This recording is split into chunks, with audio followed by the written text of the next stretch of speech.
Got Your Eers On is brought to you by Tactical Legion Knives.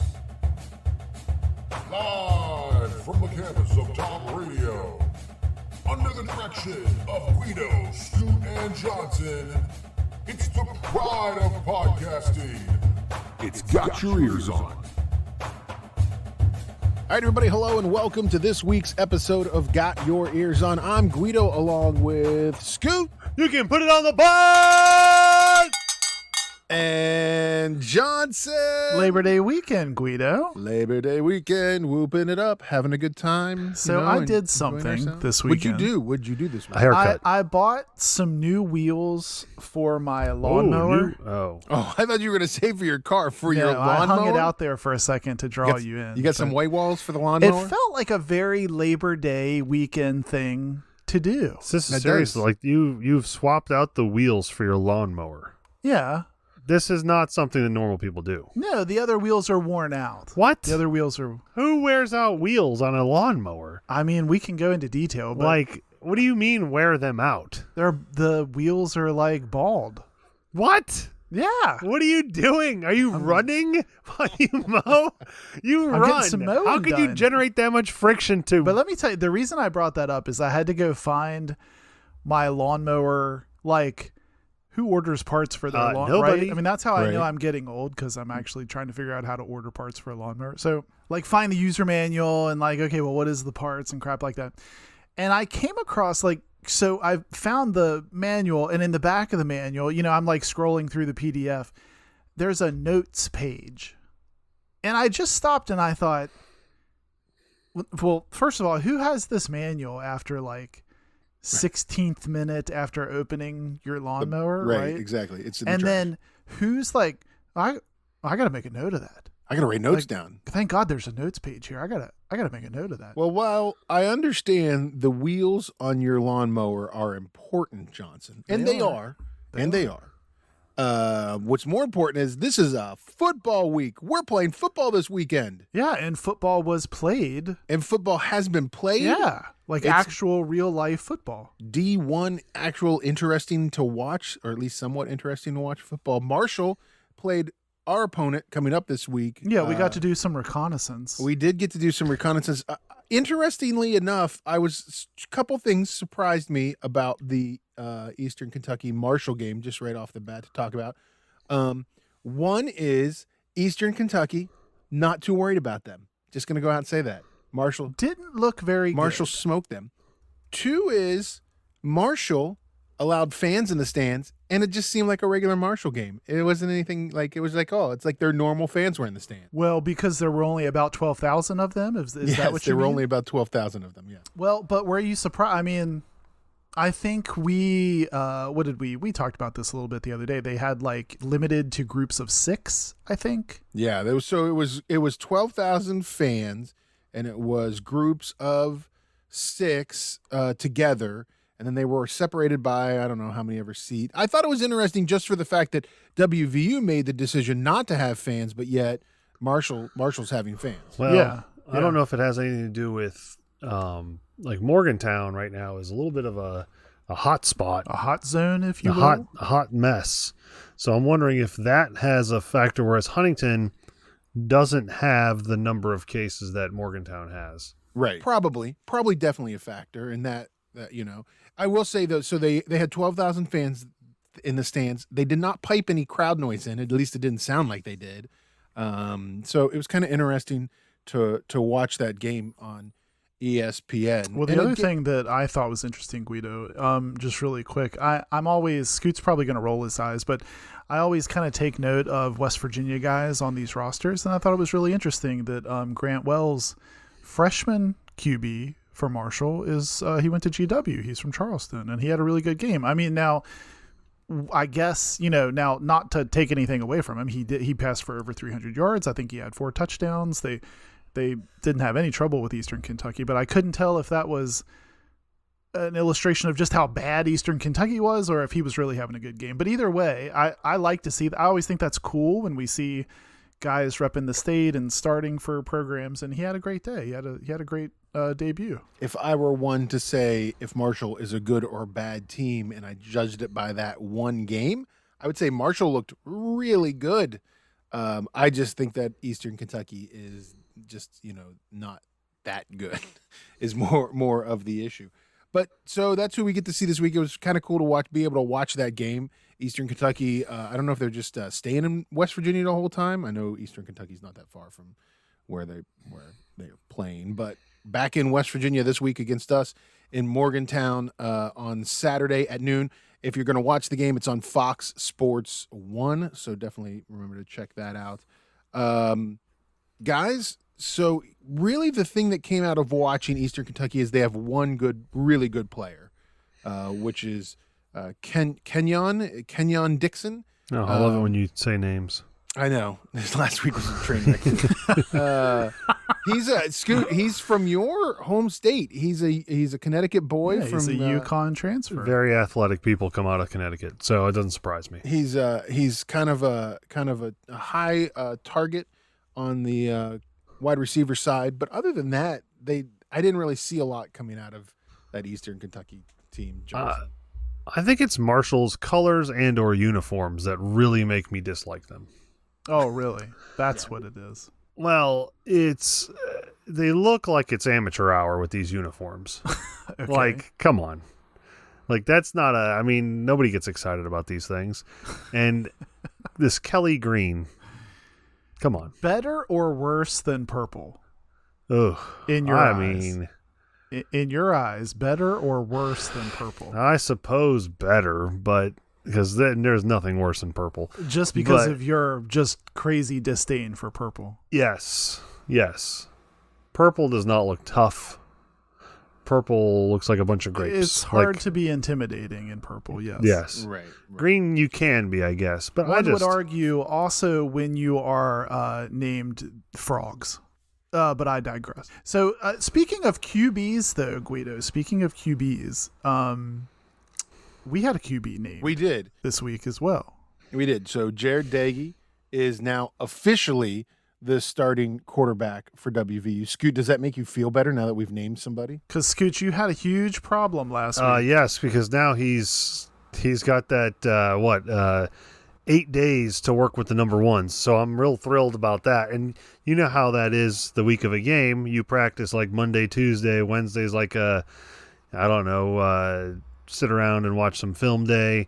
Thursdays, eat a bunch of food, and then Friday, nothing, and then game on Saturday. Thursdays, eat a bunch of food. I feel like if I look at the rundown on Coach Brown's, that's his If itinerary. he's got it written down, I won't see a bullet for, all right, guys, it's eat a bunch of food day. So go nuts.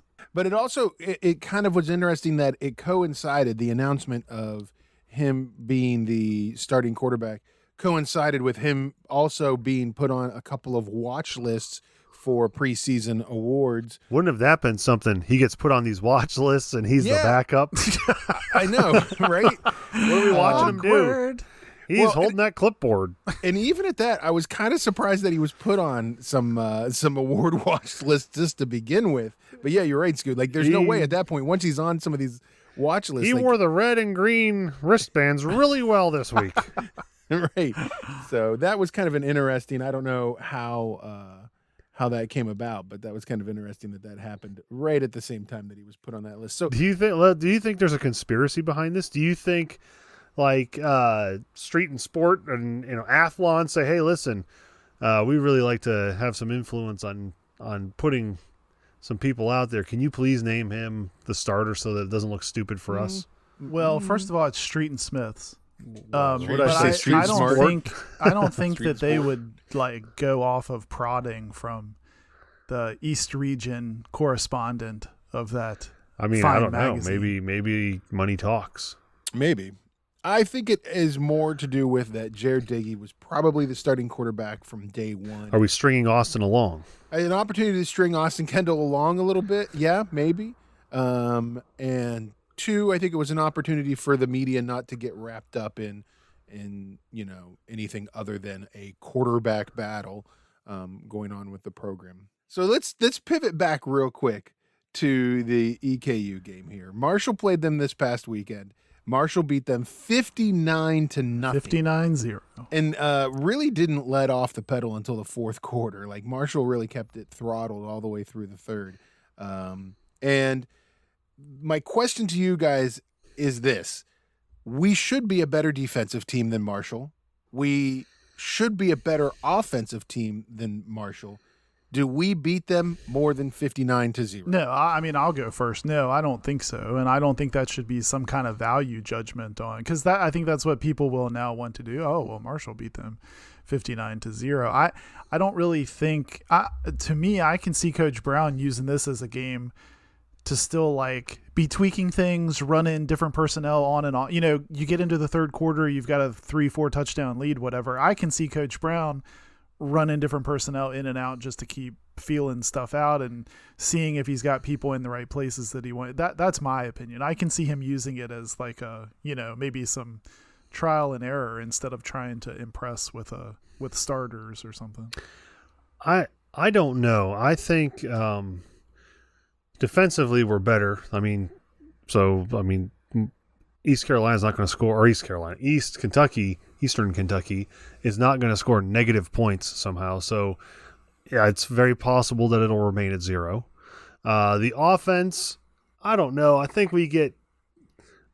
personally we'll probably get too cute and maybe we start running all these different combinations of guys out there. I don't know. It's possible we could score more than 59 points. I'm going to guess we don't. I also feel that this is the kind of game that you don't necessarily want to play before you start conference play.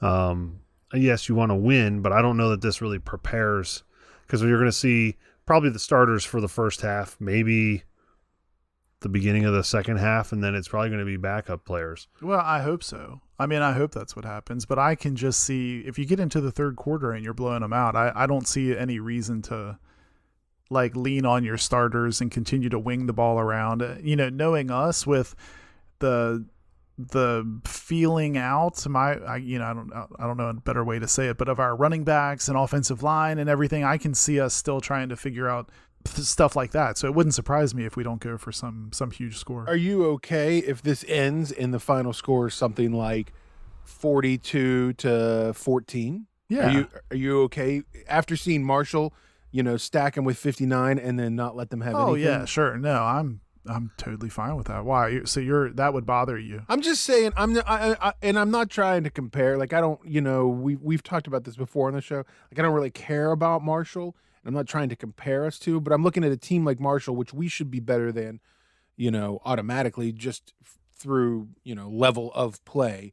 I would be a little concerned if Marshall looked better against EKU than we did. And now, I assume if it's 27-14, yeah. Yeah, and I assume EKU's going to be better this week. They're going to they've got that extra week on us that we don't have. That's definitely one advantage they have to all of this. But so I don't expect us necessarily to put 59-0 on them. I'm just saying maybe we let 7.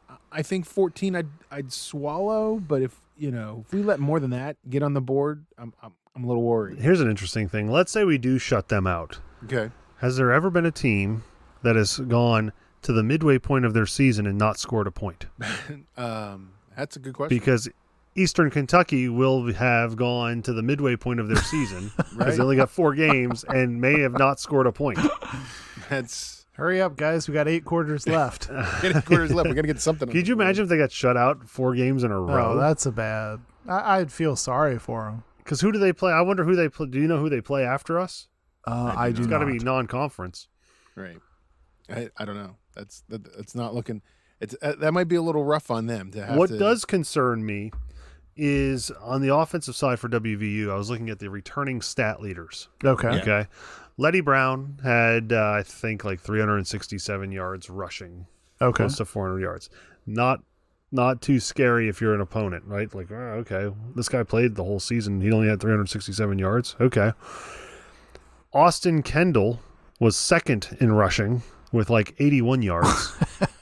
Okay, I see where you're going here. Johnson, you and I one time were in a race, and I think you actually had more yards than Alex Sinkfeld had in his whole season last year. in a 40-yard dash. But we went over this, right? We know we had some huge challenges on the offensive line. So that doesn't shock me because we weren't successful running the ball, whoever we were handing it to. So I'm not shocked. And I'm hoping that we know Letty Brown, we know Sinkfield, we know these guys are capable. They just need some room to work. And hopefully the improvements we've heard about in this offensive line come to I'm fruition. just saying, Coach Brown, listen, if you're in a pinch, I know two guys that can fill the void. One is more realistic than the other. Play Mark Rucker.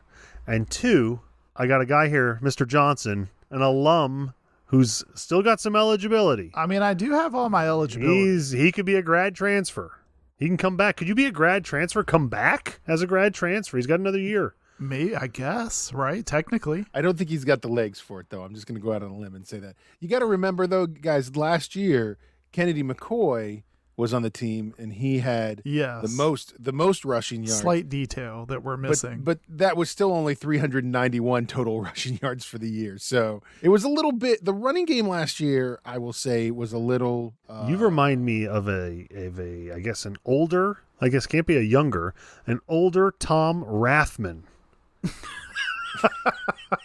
Kind of like a beefy fullback. Very successful fullback. Yeah. But don't you think – I would maybe counter too that if we get on the field these first couple games and Doege's having success throwing the ball, that should also help these guys out too. If defenses have a reason to drop back into some coverage, which there's no reason to go down that road again on yet another one of our podcasts, but we know we struggled with the long ball, the deep ball, spreading and stretching the defense last year. I wouldn't be surprised if that really is a help to our running backs. Yeah, I mean, I think you're going to see it across the board. I mean, I think the offensive line is going to be better this year. I think the offense in general is going to be better. We've got Gerard Parquet. Right, yes. Who is changing up schemes a little bit on us, and I think everything will start to fit together. Scoot the Air French raid. That's right, the Air France. Air France raid. So let's talk about it, guys. So EKU, I think it's definitely one of those, for lack of a better term, preseason practice type kind of games for us. It should be a win. There's no reason it should not be a win. But let's talk about the rest of the season. So it's our only non-conference game. After that, we jump into on September 26th against Oklahoma State, and boom, we hit the ground running with Big 12 games. So the question I have, and what we do every season before we start, is we talk about what does the season look like? How many wins? How many losses? We only play 10 games this year, 9 of which are conference, 1 of which is a non-conference games. Where do you guys stand? Right now, we have in preseason rankings from the AP, we only have 4 Big 12 teams listed in the top 25. Now, keep in mind, there are teams right now that are listed in the top 25 that are going to play no games, like Oregon, like Ohio State right now are not scheduled to play games. Ohio State ranked second right now in the preseason, but they're not going to play. But right now, you've got Oklahoma is 5th in a lot of polls.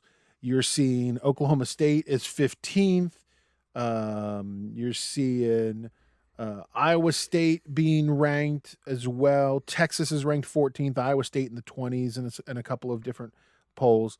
So 4 of those teams are ranked. But looking at this year's schedule, guys, where do you see us this year? What do you see our final win-loss total at? I'll let you go first, Scoot. I am going to say, so last year I was high on hopes. I had a lot of high hopes.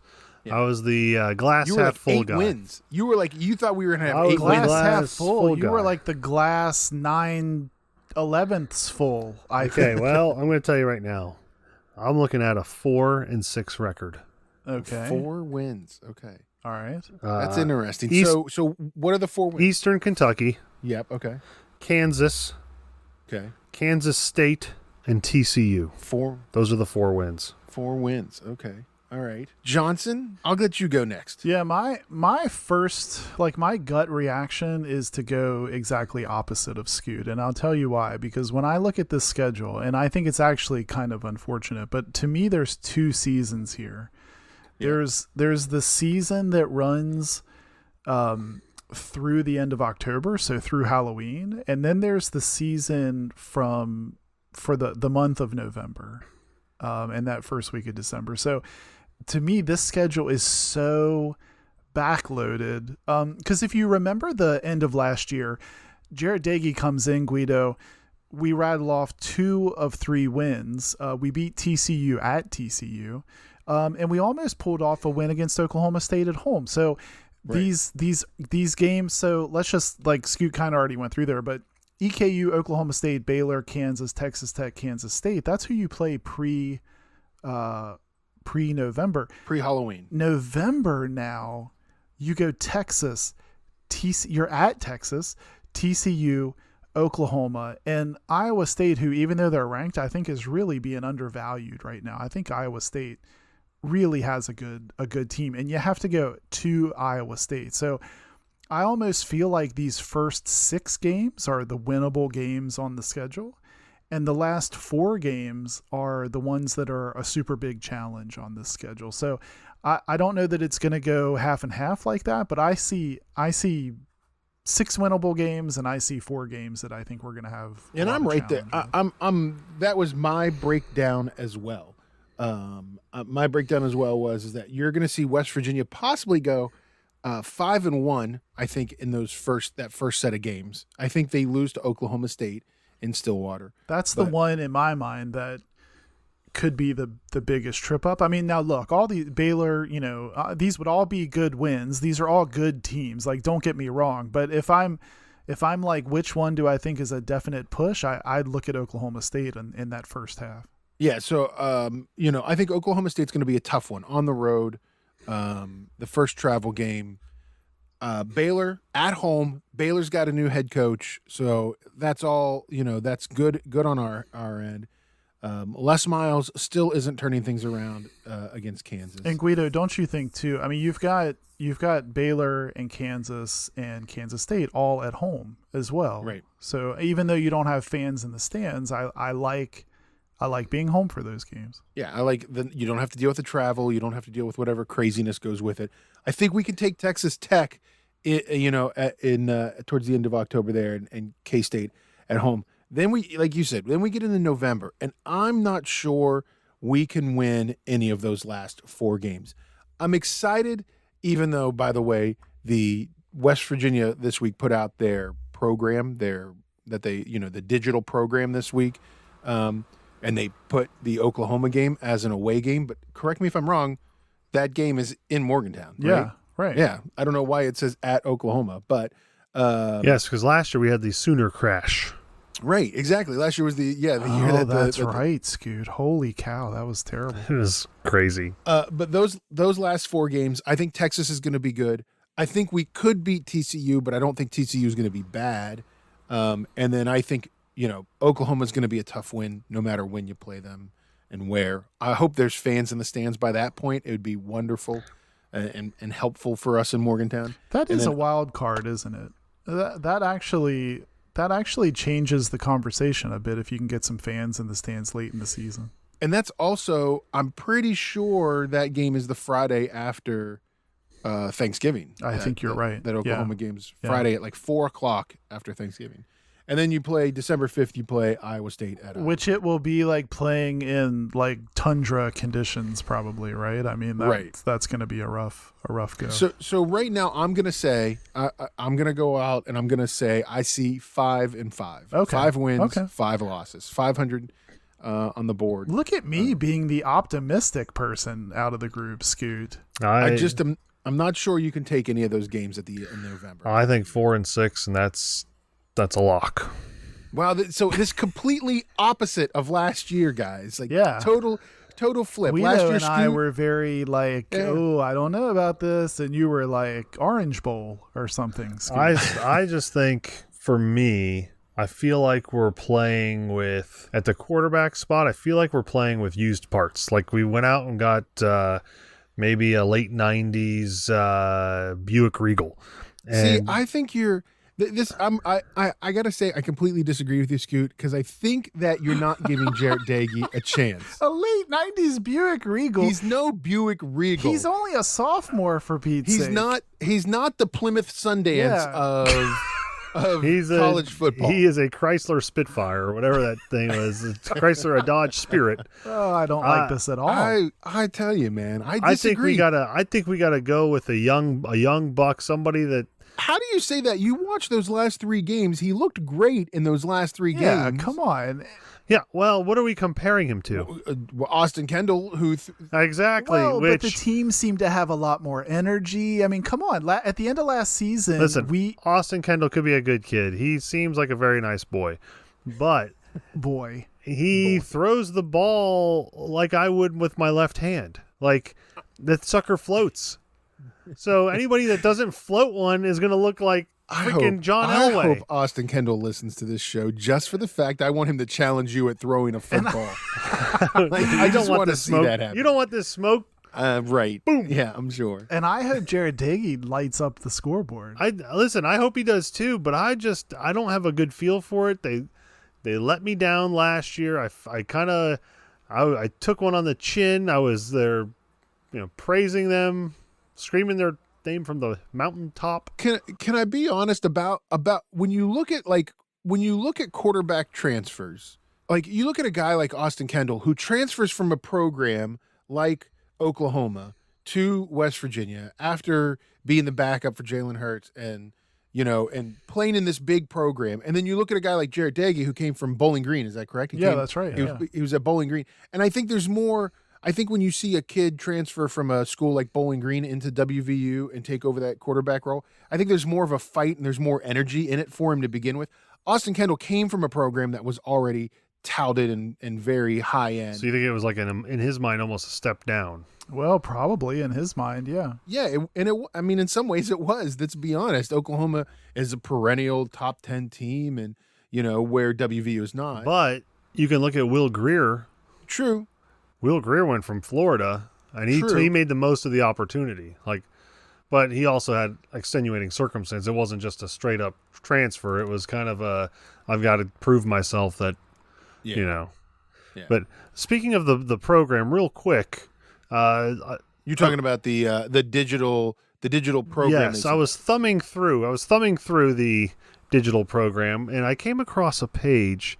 Something that might have struck you as odd, being the big pepperoni roll guy that you are. Yeah. I noticed that your Country Club Bakery, Guido, was not mentioned as the official pepperoni roll of the Mountaineers. Guido, they went with Julia's. Chico's Bakery. I'm just saying, if you've got them big dollars and you flash them around like Chico's Bakery listen, does. if I am being a judge, which I like to be a judge of food, looking at this photo of Chico's Bakery and home of Julia's pepperoni rolls. Yeah. Who Julia is, not really sure. Is that Chico's mom?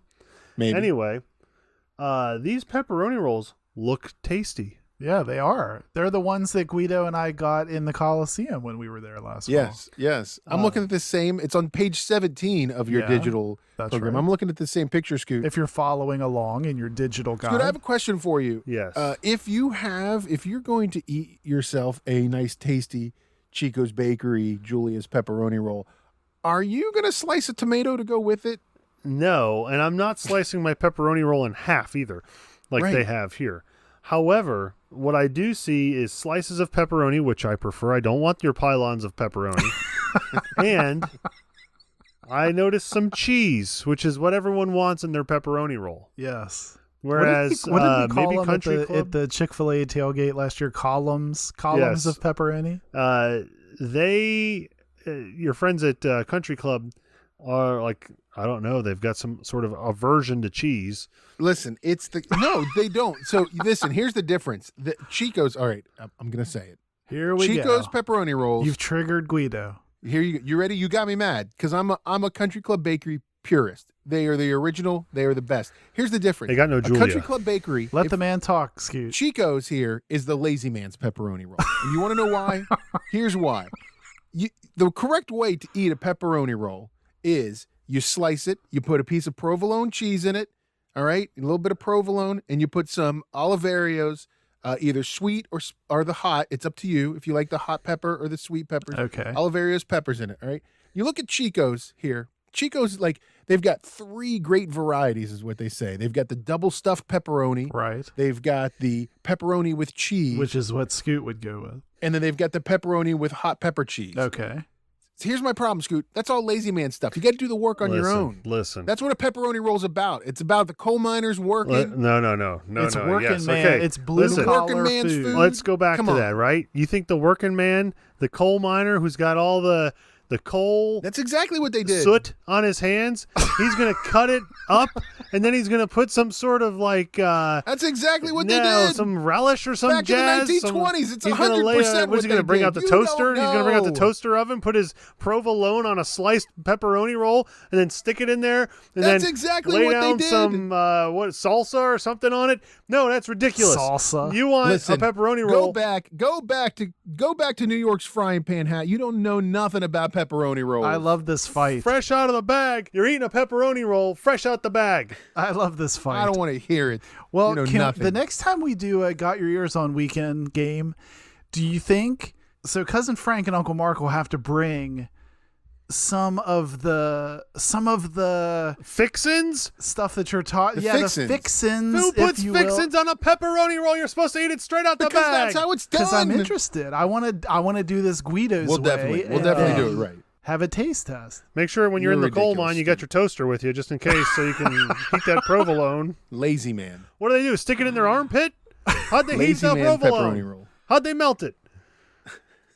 Well, these are good. Guido and I had these. Chico's is good. Chico's is Hey, Giuseppe, you got the pepperoni roll ready, huh? Hey, 4 more minutes in my armpit. Hang on. listen. Any pepperoni roll is good. Any pepperoni. I roll. don't know what's Giuseppe, hurry up with the grosser, pepperoni roll. this It's in my impression armpit, huh? or the fact that we'd be putting pepperoni rolls in armpits.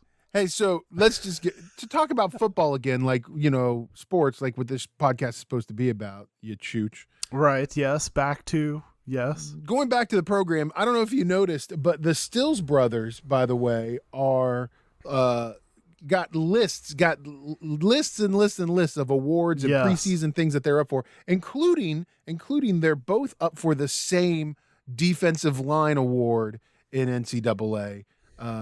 So that's interesting that they're both on a watch list for the same award. That'd be kind of interesting to see them get down to the end there. Yeah. Talk about competition. With the same competition. But Darius, by the way, he's on the Bednarik Watch Award. He's on the Reese's Senior Bowl, which our good friend Rex Sunahara played in last year.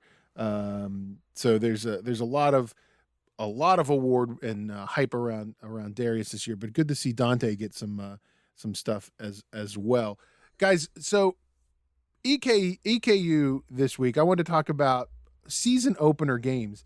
And this is probably, granted, this wasn't supposed to be the season opener we were supposed to have. We were supposed to play Florida State, which was going to be a tough game to play. Oh yeah. Sure. But if everything goes normal again, this is the last sort of like FCS. this is the last 1AA team that we play for a while. After this, like the next 8 years are going to be awesome for season opener games, Johnson. Guido, I see trapezoid of evil, trapezoid of evil, trapezoid Yes. of evil, and trapezoid of evil over the Yes. next 4 years. It's awesome. It's awesome when you are looking at the next 4 years. We start the season with Maryland. We start the season with Pitt in 2022. 2023 and 2024 back-to-back, Penn State home and away. I'm in heaven. It's going to be awesome. It's wonderful. It's going to be phenomenal. So it'll be a good time. Trapezoid of evil to start the season. Other things we wanted to mention before we take a break. Congratulations to all of the 2020 Hall of Fame, West Virginia University Hall of Fame announcees. Now, they did say that they're going to induct all of these Hall of Fame recipients in 2021. So it'll be a big class next It'll be time. a big class next year. But a couple people that just jump out to me, Johnson, Ron Wolfley. Yeah, congratulations. that's a name that just jumps the right out. Wolfman. So that's a name that jumps out to the little kid in me. If you grew up watching WVU, some of those classic 80s teams, then you knew Ron Wolfley for sure. Yeah. Jed Jerko, congratulations Yeah. to him Yep. playing baseball. That's great. And probably the biggest name to us, WVU basketball great, Deshaun Butler. Yeah, Deshaun. So great for him and all the guys over there at the Final Forecast. I'm kind of I wanted to ask Scoot this too. Get your all's opinion here. But so Josh Witt, our friend over on Unreasonable Doubt, he put out a tweet that said, "Hey guys, now do the right thing and retire Deshaun's number." And I thought, that's interesting. I hadn't thought about that, but if anyone is deserving, you'd be hard pressed to find someone other than Deshaun to make that argument for, I think. And it's hard, and we've talked about it before about how WVU is in retiring numbers. Know how selective they are with that. And I think my problem is that they want to only retire numbers of people who have played professionally at the highest level sometimes. I mean, granted, you've got Jerry West and Ron Thorne, who both wore the same number, by the way. I don't want to go down that road again. I know, we don't want to get down that path. But who had NBA careers, Hot Rod Hundley, same thing. Unfortunately, Deshaun didn't get that option. His senior year, Final Four, gets that horrific injury, and then just kind of, I mean, I know he's had a great professional career outside of the NBA since then, but it kind of stinks that I don't know if I believe WVU would ever look at that, considering that he didn't play in the NBA. When I think of Deshaun, I think of country roads in Madison Square Garden, and I think of the Final Four team, and I think of him scoring 48. There's so many things about Deshaun. I think you could make that argument. So when I saw Josh's tweet, I was like, yeah, that's interesting. I wonder, because to me, and we can move on, Guido, but it's kind of like when people talk about retiring Pat White's number, and people are quick to say, like you did, and you're right, professional careers and things like that. Pat, of course, he went to the Dolphins, didn't have longevity there, moved on. We would never think less of Pat, though. I think you could make the same argument of retiring Pat's number, that kind of thing. I don't necessarily think it's a fans thing. I think it's more of the university and their sort of approach. Well, neither of them are going to get their number retired, so it's probably a moot point. I'm with you on that, Scoot. So one last thing, and then we'll take a break, come back. Did anybody else see the tweet of Oscar jumping from the fountain? Oh, yeah, that was amazing. He was close. He said he was a foot inside. He said he'll get it next time, or said he will get it before too long. Yeah, it was pretty close. Regardless, I was excited. That was amazing. A couple summers ago, some might argue that Oscar must have seen some surveillance camera and maybe was imitating me. I think Big O had a little more float than you, Scoot. That's all I'm gonna say. But my dunks are a little bit more thunderous than his. Oh, okay. That's the difference. All right, let's take a break. We'll come back with everybody's favorite game show on a podcast about West Virginia University sports. It's a little game we like to call Bluff the Fluffs. Don't go anywhere. You're listening to Got Your Eers On. Vortec Knives is a West Virginia owned and operated company specializing in high quality steel, fast opening, everyday carrying knives. If you go to vortechknives.com today and use the code GYEO, you get a 25% discount on your entire order. That's Vortech, VORTEK knives.com, a West Virginia owned and operated company specializing in fast opening, high quality, everyday carry knives. Vortec Knives. This is Jarrett Doege. You're listening to You Got Your Eers On. All right, welcome back to Got Your Eers On. I'm Guido along with Scoot and Johnson. Don't forget, check us out on the social media. You can find us on Instagram and Twitter at Got Your Eers. You can also look for us on Facebook. Just search Got Your Eers On. Guys, it's time for Bluff the Fluffs, everybody's favorite game show on a West Virginia University sports podcast. And Johnson won last week when we talked about WVU quarterbacks and now has a lead of 8-5 over Scoot. Scooty, you got to do some work and try to come back. Scoot, I am up 8-5. I thought you had it last week, This Scoot. game is scripted, for one. This game is not false. scripted. This is the only, you say it's scripted every week just so you feel like you don't look as bad. This is There's nothing scripted about this. You guys have no clue what tonight's questions are about. You don't know. This is like the WWE of podcast game shows. False. 100% false. Other than me coming at you off the top rope with these answers, it is nothing like that. I love it. All right, so this week's questions are about WVU once again. And this week we're doing questions about West Virginia University season opener game history, guys. Oh, wow. Okay. So it's about the season opener games in the history of them.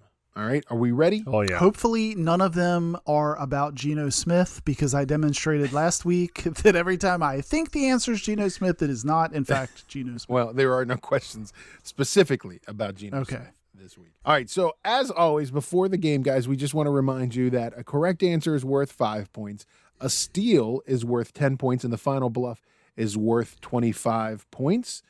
We flip a coin, totally random, before each game to see who gets to go first. And this week, Johnson, you came out on top. You get to go first.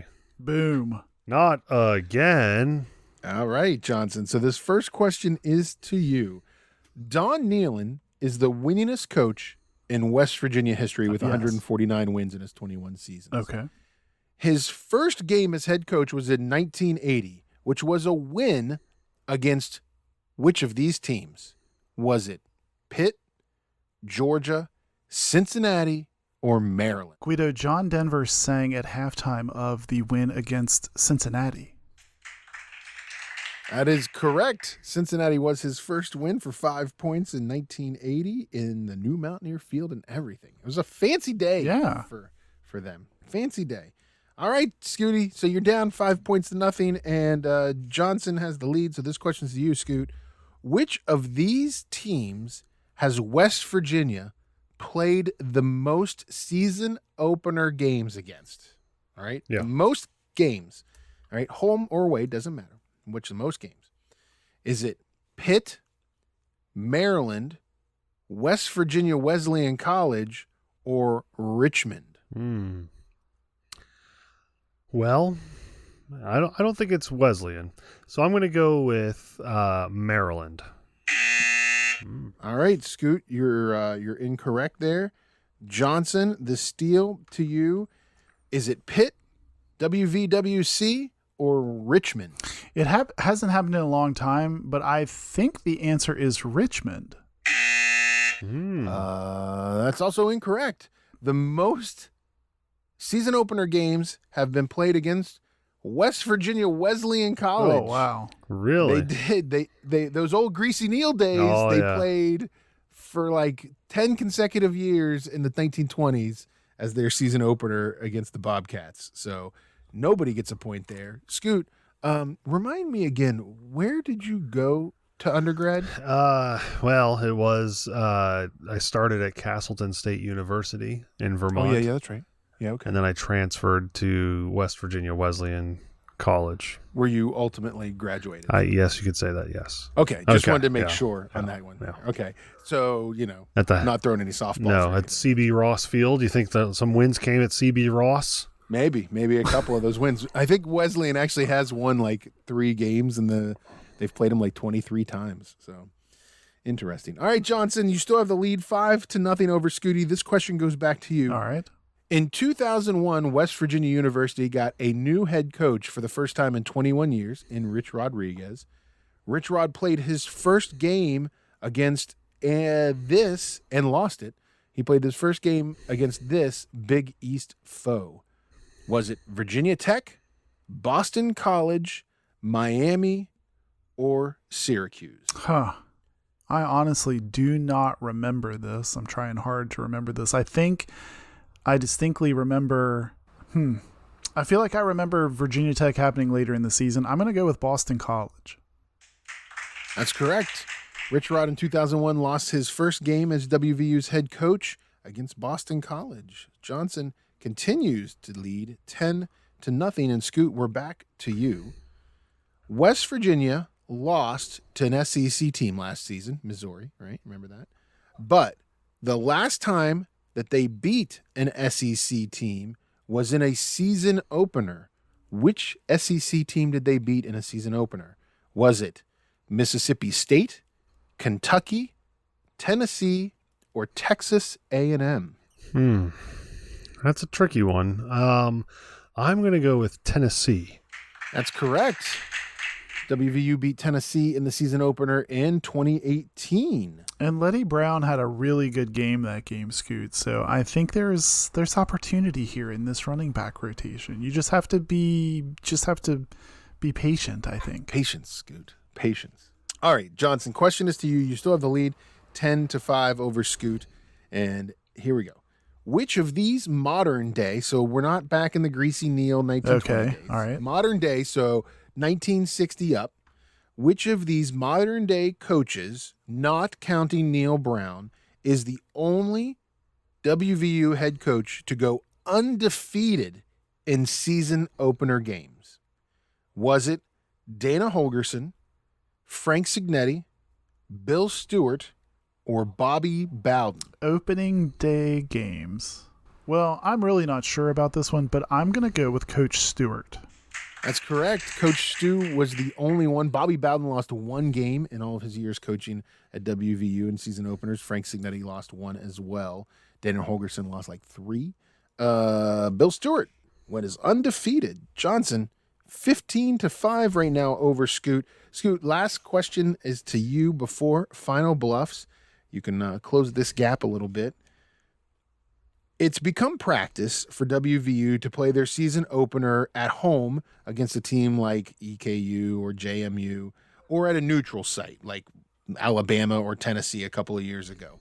But when was the last time WVU had a true away game against an opponent in their home stadium for a season opener?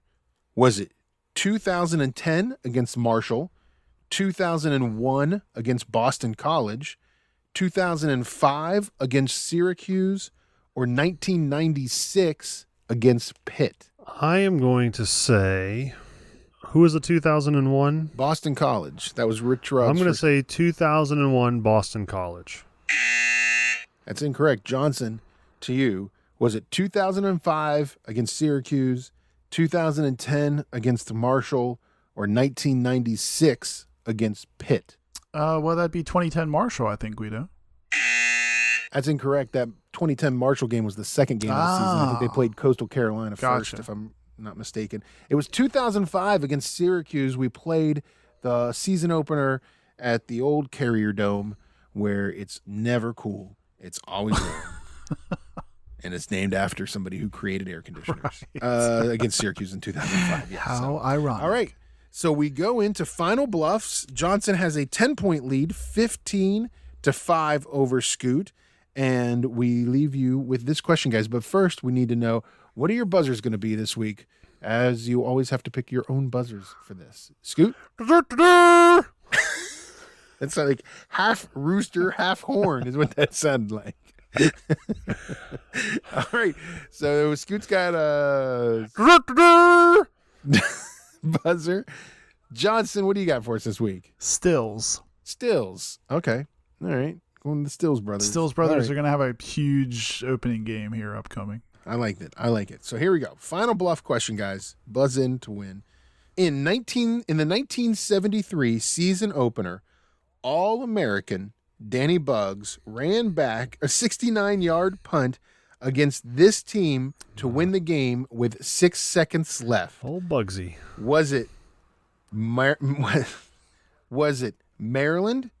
Pitt, Richmond, or Penn State? Stills. Oh, I'm going to go with Johnson. Got in there first. My dad was there in College Park to watch him return it against the Maryland Terrapins. That's correct for 25 points and the win. It is correct. 40-5. Johnson wins, and Danny Buggs ran back a 69-yard punt with 6 seconds left to go in the game. Probably still, Johnson, considered one of the greatest moments in WVU Well, the sports crazy history. thing is my dad because that came up in like a Twitter memory here that WVU Sports put out, I think, recently. That's why we were talking about it. And he actually reminded me that what I don't think they mentioned in that recap was that Maryland almost freak scored after that. Oh, really? To take the lead back. Yeah, WVU, I think, had to make like a tackle around the 20-something yard line to make sure that Maryland didn't return the favor. So must have been quite a game. Danny Buggs, who went on, he was an All-American for Bobby Bowden at WVU, and then he went on to play for the Washington Redskins, and I think that's right. And then he played in the CFL for a while. So now I think he's a motivational speaker and preacher down in Alabama. So So I hope you're listening, Danny. Congrats for being on the show as a trivia question. Awesome highlight. Awesome highlight. Scoot, sorry you lost again. Not again. Man, these questions are tough. You know. How'd I sound? Next Was that week, good? More we're gonna do intonation? Yeah, next week we're going to do questions just about Full House. How's that? I'm good there. You good? I'm good Saved on that. by the Bell. Cut by the it Bell. out. Oh, Saved by the Bell. Come on. Johnson would get worked. I probably would. Scoot has a I'm sure. encyclopedic knowledge of Kelly Kapowski and the gang. Who wouldn't? Right, exactly. Well, listen, guys, let's take a break. We're going to come back with our favorite segment that we like to call I Can't Believe My Eers. So don't go anywhere. You're listening to Got Your Eers On.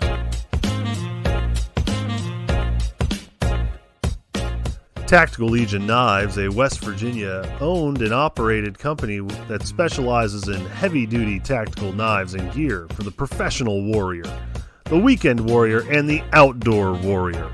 Our products are built tough. For who? For warriors. Hey Mountaineer fans, make sure you go on Amazon and search Tactical Legion Knives, and when you do, make sure you put in the promo code 25TOBRADIO for Tob Radio. You'll get 25% off on Tactical Legion Knives.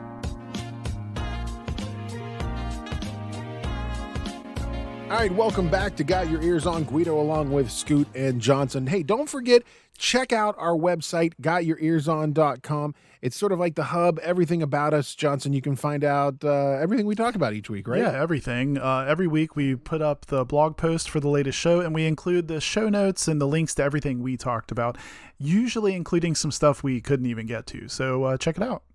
Yeah, definitely check it out, gotyourearson.com. Well, usually this segment is led by Scooty, but we have a special surprise for you this week. Johnson has something. So, Johnson, tell me why I can't believe my ears. Well, I'm going to direct this first part at Scoot. So, Scoot, think of when, have you ever been eating an RKT, which for those in the business, that's a Rice Krispie treat.